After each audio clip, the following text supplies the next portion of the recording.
All right guys, down here at South Georgia Motorsports Park, if you have watched our race week videos, you might remember Red, the bearded guy over here. He was my co-pilot. We're Nova buddies. He's got this beautiful orange LDR Nova. That stands for Limited Drag Radial. It is one of the top tier classes. It's a car that makes over 3,000 horsepower with an all billet, big block, twin turbo setup. It is one of the nicest cars you'll see. My idea for the video today is to show you guys the real expense of racing these cars. We all know how expensive they are to build, but if you want to race competitively, obviously you got to step up your game, and when things happen, you have to be willing to just dive right in, spend the money, fix them, and that's just so you can compete for championships and, you know, run races. These guys have the unofficial record in LDR. They won a 394 down in Bradenton, and then they had a catastrophic motor failure, just parts failure, fatigue, things that you just wouldn't plan on happening. There was no problem with the build, no problem with the parts, but when you push it that hard, stuff breaks with 3,500 horsepower, so it's just kind of inevitable. So let's talk to Red and see what their day-to-day looks like, and then I want to talk to them about how much does this stuff cost to really fix when things break.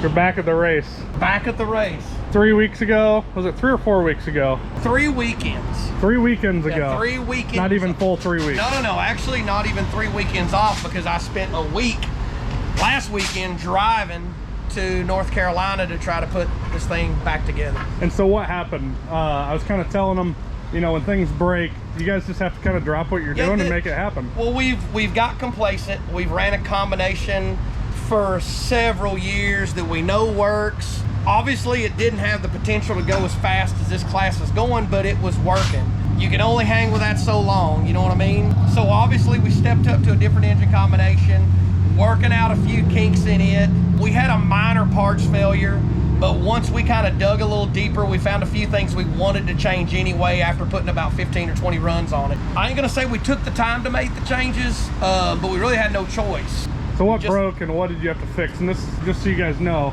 this is in 3 weeks. They had no plans to do it. No, exactly. Parts aren't easy to get. We had planned on coming to Bradenton, U.S. Streets, first points race of the year, spending the time to test, which we took time to test. We come down early. Yep. Got some real good tune-ups. We were going to leave the car there, fly home, since we're 20 hours away. Yep. Fly back there to pick the car up to come here. Didn't work out like that at all. Yeah. Had a real good test session. Really found a few gremlins that have been fighting us and overcome that, and was able to really pick up some good ET. And then we had a valve ahead of a valve break. We think we know why it broke. We're gonna have to get a few more runs on the car to tell, but the valve broke in turns, beat the piston up a little bit. You guys kind of know how it goes from there. Took the sleeve out. Exactly, took the sleeve out, beat the cylinder head up a little bit. We did have spare parts, but like I said, once we kind of started looking around what was going on in the motor, there's a few things that we felt like needed some attention before we try to go out there and beat on it, because we don't have a spare one. Yep. We have to make this one live, you know. 20 hours home, get the motor out. The same evening I got home, we got the engine out, crated up, shipped to North Carolina the next morning. It took a week to get there because of the weather. But within a week, Pete had the motor apart, an idea what we need to fix it. Got everything fixed up and back together this last Friday, 4 or 5 days ago. Weather around my way was bad, snow, so trucks weren't delivering. So we loaded up and drove to North Carolina with a car with no engine or anything in it. Wow. A lot of people don't know, but Eric Yost and Customs by Biggin is on the same property as HED. We get there, we kind of work with Jay, which is helps Pete in the assembly room, buckle the motor back up. We push the car into Biggin's shop. Them guys break loose, working on making a living, and come and help us get the car running. We spooled it, and in the box it goes to come to Georgia. In the midst of tearing it apart, we noticed a couple of small fractures in the crankshaft that we were scared to put back in a 3,500 horse motor. It didn't come apart in the motor, it didn't hurt the bearings, It was just a fracture. Now, mind you, this crankshaft had 1,200 runs on. I've ran this crankshaft for 12 years. Holy cow. So it just goes to show you when stuff's right, it's right. You know what I mean? The parts don't break when they're right. So how much do you think you spent between... I would say... Well, we won't show Dee Dee this video. Yeah. Well, she knows a lot of it because she cut the checks. But I would say in upwards of about $15,000, $16,000. So you were planning on saving some gas getting here. We were planning on coming down here on a $500 plane ride, saving fuel because it's only 3-hour drive. And here we are 15, 16 grand in. And so that's 15, 16 grand that plus, you had never thought about spending on that. Just a snuck up cost. Exactly. You're 100% right. And then in Bradenton, you had a transmission break. We did. You had to pay to fix that. We did. We had a transmission failure in Bradenton, which was on my end. The guys at M&M were on site, fixed the transmission, stuff like that. You get some good people helping you along the way, so it, dollar here, dollar there. But at the end of the day, it's not like we made a qualifying pass, broke the tranny, pulled it out, and haggled dollar for dollar for somebody to fix it. You got to pay it. It's just fix it. We'll figure out something later. I mean, you come this far, 20 hours from the house, you can't let it roadblock you, whether it's 500 or 5,000 or 10,000 or whatever. You know? It definitely takes a financial commitment, that's for sure. It takes somebody who hates money. So one of the things that I'm big on, I like to support the people who are like Red that put in the time, and a lot of people think they want to race for free, but these guys put money into these programs, and without all these guys on here, a few bucks here, a few bucks there make a huge difference. These guys are racing for $5,000. So exactly. You got to win the next 4 races. The payout, maybe break even. Yeah, the payout is not a $50,000 payout. It's not a home run. I can go home and I can order another long block to keep in the trailer. The guys on the back of this car are parts sponsors. They help me a little here, help me there, because we're not Radio versus the World. So we're not a highly funded team that can go and buy 3 engines and get an engine sponsor to sponsor them another 1 or 2. You know what I mean? So a lot of people think it's like kind of glamorous when you get sponsors. And you're like, it just allows you to go to that next level of commitment and go harder and know that people have your back a little bit. I mean, in my opinion, what the people on the back of this car represent was a possibility to get here this weekend. Without breakage. It has nothing to do with, am I saving $1? Am I going to save money at MacFab, or can I save money on a boost controller, or can I save money using motion or P to HED or anything? No, it's not about that. It's about having the incentive and having people to help you get to this spot to win some races, because that's the only reason we're here. And they count on you to be there. For sure. That's the only thing they got to gain. The only ROI these people have to gain is to see hard-working people make sure the car is going down the track as many times as possible, and hopefully going fast doing it, so people will in turn use the people to support the sport. You know what I mean? And that's what it's all about. If it wasn't for these guys, the sponsors, and people like Motion and you guys, then a lot of us couldn't afford to come to these races to show off the parts and the togetherness that the parts make, the concept behind it. Engine builders wouldn't be selling engines because engine builders don't have race cars. They build engines. That's what they do. But you're 100% right. So I can't even begin to put into words how many races and how many dollars and programs with this car we went through without having one dime of sponsorship money. I went over and bought new tires at this race because they were in stock, and paid more than retail because they're on site. Just to get them. I didn't go over there and tell them they need to give me a deal because we got a fast LDR car. I just went over there and got them because they may not be there next week. You know, I mean, you gotta. And how many guys? They gotta make a living too. How many gallons of fuel will you go through this weekend? Q16. As far as Q16, we probably go through about 15 gallons of Q16. Yeah, and that's about what, 25 bucks a gallon? 20, 25 bucks a gallon. So you got that cost in there. How much? The Q16, the diesel to get here, the entry fee. You know, you can definitely, a trip like this, 15 hours from the house, you can definitely spend $3 grand before you even go buy groceries. Before you break a part that you got to get out of the trailer that you hope you got. Before you go buy $550 worth of tires or whatever. You know what I mean? It's at least that much, and I don't make that much a week. You know what I mean? So it takes a lot of gathering and a lot of good people. Like I said, Pete and Jay and the guys at HED dropped everything that made money for 2 days. Pete or Biggin and them guys at Customs by Biggin, same thing, dropped everything for 2 days that made a living for their families to help us. Now, did they hand me $1? No. It's not about that. It was about the camaraderie, and they know this right here can showcase their product in a good way, so it's worth it to them. A little bit of time, that's what they can afford to put in, because they see what we afford to put in. And it's trust in one another. That literally is just the maintenance side of things. So in the off season, Red's buying cylinder heads, he's buying converters, he's buying say off season. That used to be how it was. Yeah, there's not really but an now off there's season. not. Yeah. We were at Snowbirds December 4th. We had Christmas, the end of December, celebrated New Year's, and then in 2 weeks we were back in Florida. So in less than 8 weeks we made 40 hours worth of round trip, 2 40-hour trips to race. So there is no downtime. So you really have to plan it out to kind of gather some spare stuff while you're racing. If I leave this weekend and don't break anything, in my mind, I'm going to have to put that little bit of money toward another set of turbos or another transmission or what have you. There is no downtime. There is no time to stop, take a breath, recoup, whether it be financial or parts, or stock the trailer on just your materials. You know what I mean? There is really no downtime anymore, and that is what makes it hard for somebody like us. We could really use that 2 or 3 months, but what it does do is it gets this car out in front of this audience more times a year. So in turn, it helps me with the companies that sponsor us on this. I mean, I didn't want to make this video about like what it's like to get a sponsor or what it takes, but that's essentially what it is. You have to have somebody who, I mean, you have to have 2 parties who trust each other, and you know Red's going to show up because he does. I mean, there's times I probably would have quit if I was him.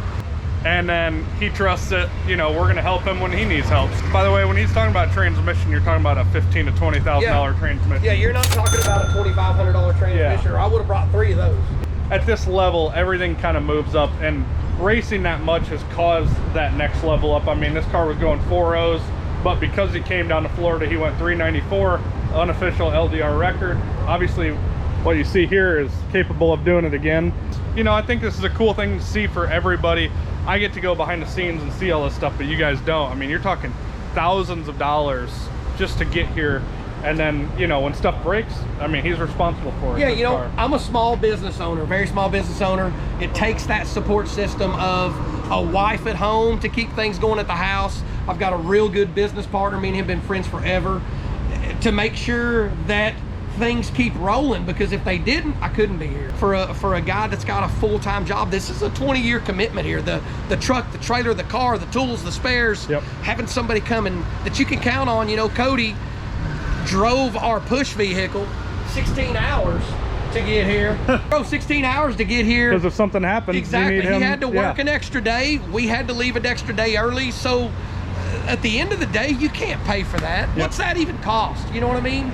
So even $10 an hour ain't cheap. Dude, I mean, you know what I'm saying? It's exactly. It takes a lot of behind the scenes support. You know what I mean? And in the same respect, my challenge is who I am, and trying to help these guys is I want other companies to step up their game and start, you know, taking care of the guys that matter like this. Who, I mean, everybody really matters, anybody who's out racing, but you see a lot of companies out there just trying to put their sticker on something and charge you full price and stuff. It's like, you know, these guys aren't out here doing it for free.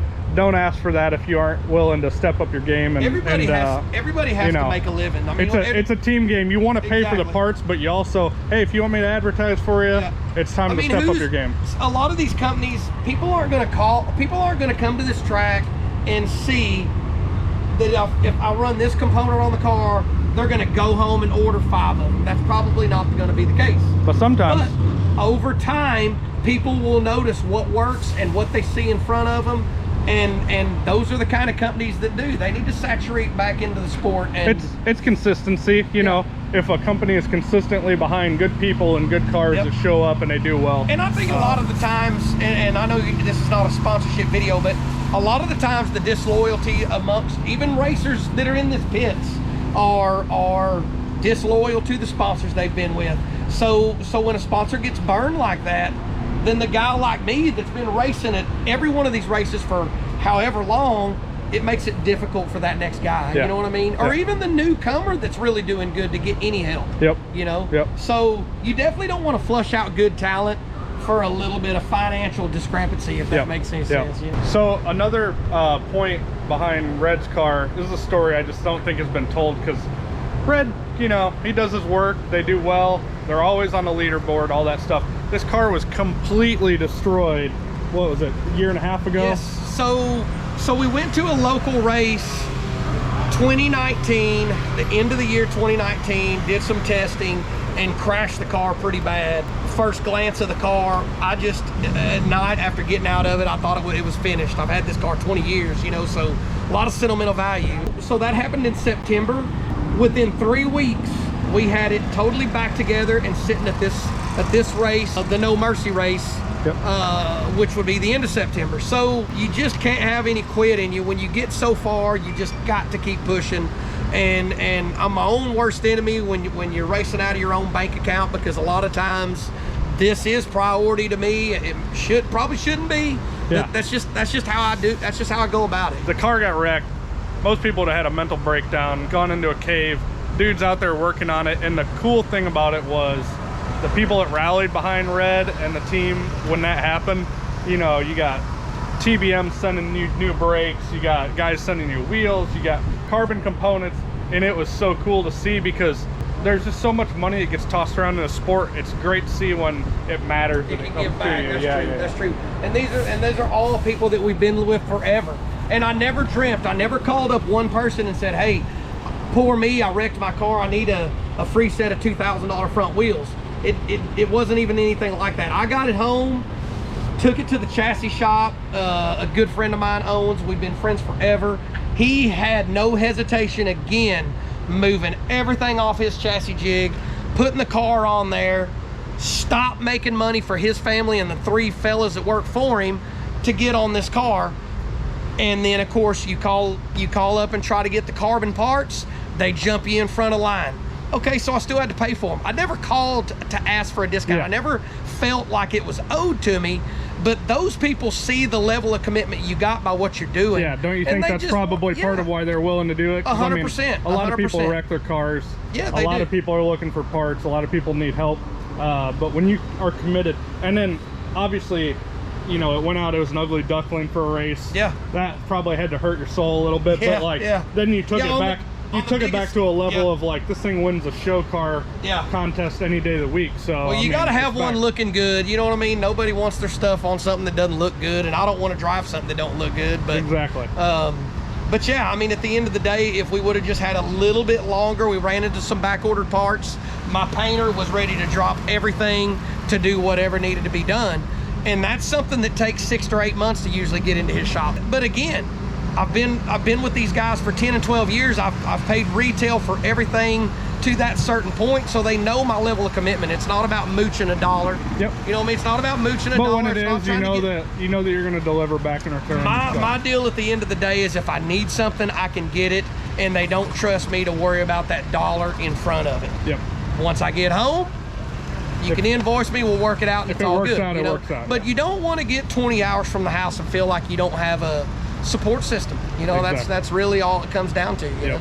So we're gonna follow Red throughout the weekend, because you know there's inevitably going to be some things that go wrong. Hopefully nothing goes wrong, but if it does, I want to show you the real cost of running a car like this, because just getting it here is only about half the it's probably less than half the work, really. It's definitely less than half the work, but it's 3/4 of the battle. Yeah, because when you show up and you feel like you got a car that can beat the brains out of everybody in the class, it starts the momentum. You know what I mean? It's good. That's what keeps you underneath the car till 3 in the morning to carry on the next day. It's good for the juju. It is 100%. So I would say it's definitely a lot more than even half the battle. Financially, it's a freaking small piece of the damn puzzle. Because when stuff happens, it just has to get fixed. 100%. All right, so we're going into the second round of qualifying. Q2 will be this evening. So we'll see how it goes, and we'll catch back up with you.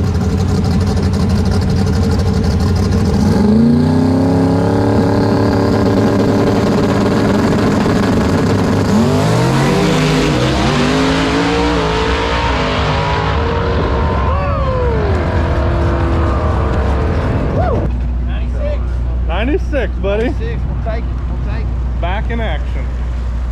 So Red, put the car back together. First pass out, something failed and you guys had to just pulled a bunch of timing out of it. How'd that one go?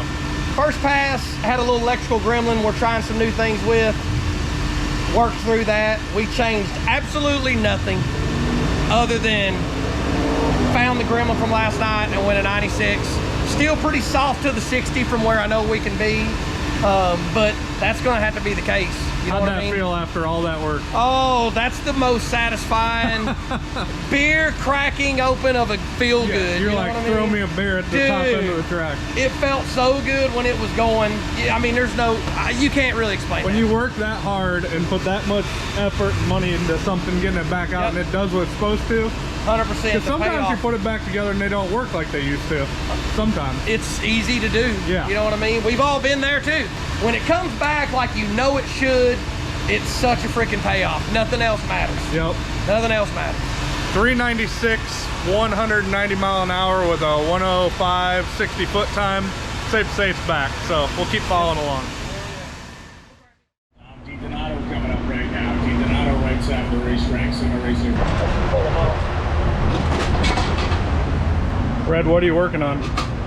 We are gonna check the So valve. either keen or black will go any faster. We think last night we drove into the limiter, and we think the valve may have touched the pistons enough to just bend the tip of the valve. So we're going to verify that by air checking the cylinder cores. If that's the case, we're going to pull them up, pull them off, and straighten the valves. It's still got good performance.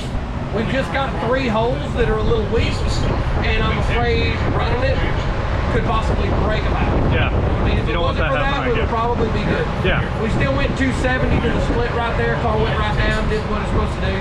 But we got plenty of time. We need to use it to our advantage. This is the stuff you have to do to basically keep a car running tip top Exactly. and avoid catastrophic failure. Yeah, it'd be nice to just roll this motor out of here and roll in another one. It'd be so much faster. Oh, we can always win a lottery. That's true. That's true. That could happen one day, maybe.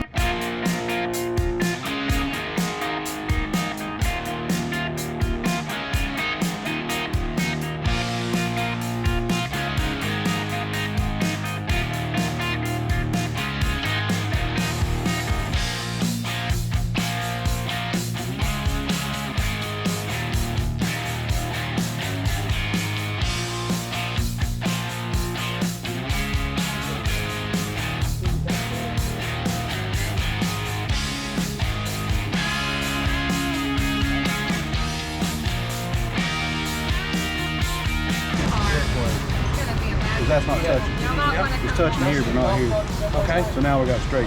Yeah, we got fight. You want to do it all? What do you do? Yeah. Let's do it in white. I drove it before. Just hitting on the side that's high. And Yeah, just hitting on the high side and we'll just mess with it. Hopefully we can straighten it out. But it's better if I have an indicator. I don't think we got that, so it'll be off. Micrometer. micrometer.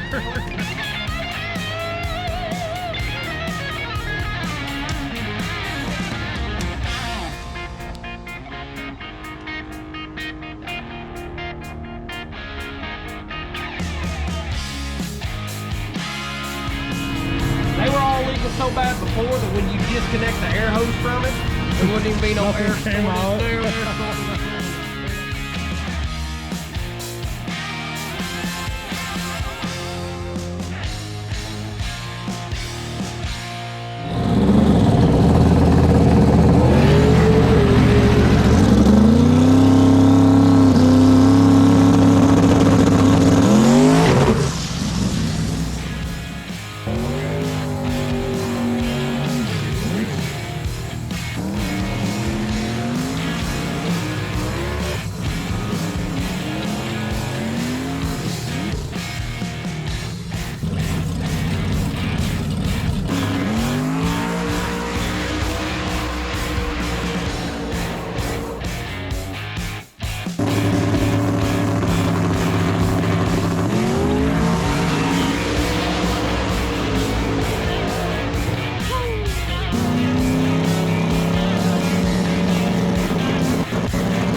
So right now these guys stopped racing about an hour and a half ago, but the amount of time and effort it takes to break down the awning, pack everything up, get everything sorted and organized so that when they get home they can go back to their normal jobs, which they've already missed 4 or 5 days of working, and not have to take the whole trailer apart and reorganize it when they get there. It is a constant and crazy struggle, but you know, they love it. It's what powers them. Red works his butt off, and he shows up and shows out for his sponsors and for the fans and for himself and his family, so it's pretty cool to watch. Red, what's next week look like for you? The plan is to get home, get the heads off, mail them to HED, so we can fix them right. In the meantime, try to get a spare set of heads put together so something like this, something like this can't happen again. Right. Hopefully that all falls together within 2 weeks, because we'll be literally 2 hours from here in 2 more weeks in Reynolds, Georgia, Silver Dollars, the next points race. We got put out in the semis.